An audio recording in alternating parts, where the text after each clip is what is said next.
Hi everyone, in this video I'm going to show you how to adjust the font sizes, and so we're going to start with the title.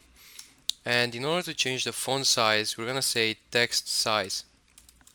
Okay, so we're just going to set it up to 40 dp, and as you can see we get a warning that says should use SP instead of dp for text sizes, and that's true, but we're using something that it's more or less as a heading than just normal text.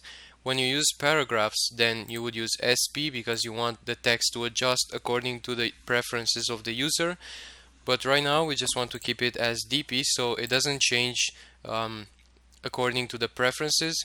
We don't want to make it change so that it goes over the screen or just over some other elements. So that's why we're gonna keep dp for most of our text in this application. And so we're gonna go in the edit text and we're gonna set up the text size to about 35 dp,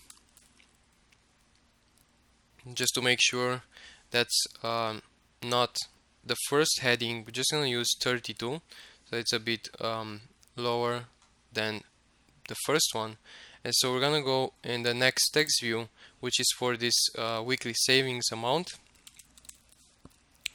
and for the text size we're just gonna use about 35 dp.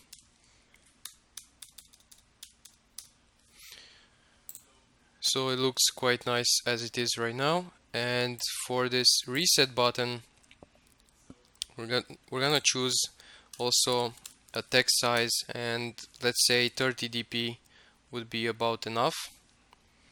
And for the total, we want to make sure that it's displayed quite visible, so we're gonna make it equal to, let's say, about 40 dp, or even 43 dp probably would work.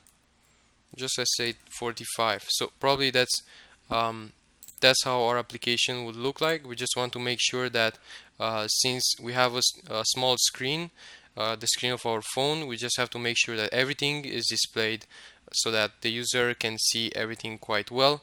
And I'm just going to see you in the next video where I'm going to make a few more adjustments to our application.